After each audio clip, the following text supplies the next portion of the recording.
Good morning, or good afternoon, wherever you may be, or good evening, or good night. This is Jen at Jen's Arty Inclinations, a place to create, share, and play. Hello everyone.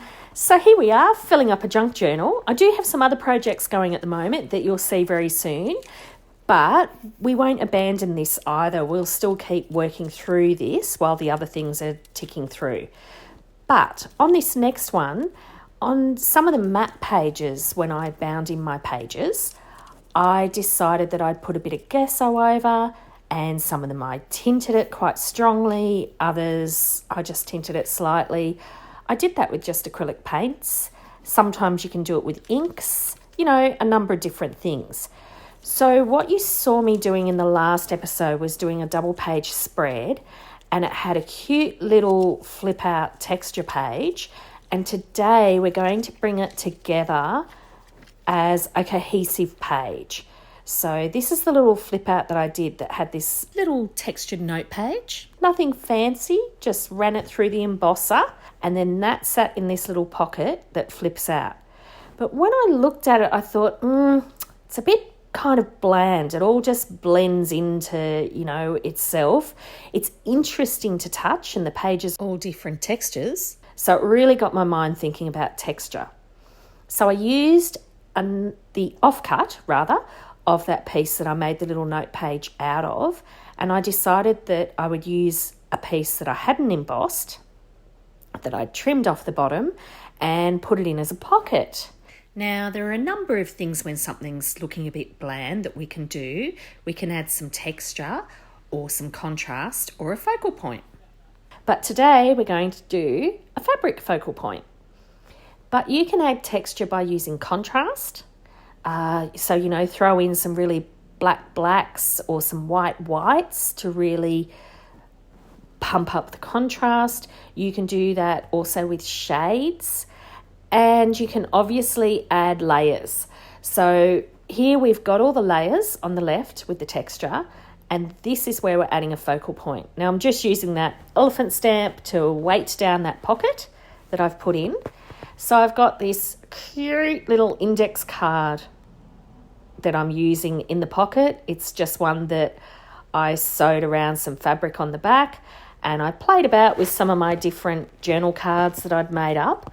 But in the end, I decided I really liked the plainness of this with the coffee stains on it on one side and the hessian that's sewn around it on the other side. It meant that everything was plain except this little pop of colour that I'm doing as the texture. So all I've got is some sari ribbon here that's some hand-dyed cotton, and I'm putting that on another little piece of textured fabric. And what I ended up doing to help this all sit down as a little piece, it's like making a cluster, but I'm kind of making it in situ. So the colours of the blues pick out the colour of the crinkled paper that I used for the flip on the last one, and a little label just finishes it off. So with the magic of camera, I've sewn around it, and sewing around it makes it a lot easier to stick down. Now, I decided I really wanted to make sure that this stuck down really, really well. As you can see, this is just a really nice, quick and simple one today. And I guess what I'm saying is don't throw out the idea of your little fabric scraps as little fabric clusters that can use, as I said, as a fabric focal point. So I'm using some of my silicone glue. What is it? The 051 or the 51 or the, that one.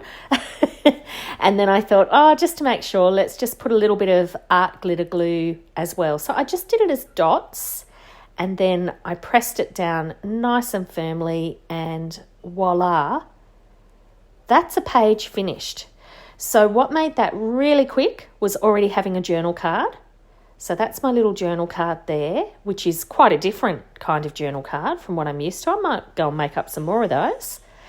And then, there you go, someone's doing some work on their house across the road. So that goes in quite nicely with the little textured flip-out pocket that we've got. And that contrast of the darker shade of blue, the richer colour, and being fabric as well, just kind of finish that page off nicely. So there you are. Such a simple, quick one today, but I promised I'd show you my process. So there we are, next chapter, and wait for something exciting coming up soon. Take care. I'd love it if you could leave me a comment below. Hit the like button if you enjoyed what you saw today. And of course, please subscribe if you haven't already. I will see you next time. And in the meantime, keep creating. Enjoy.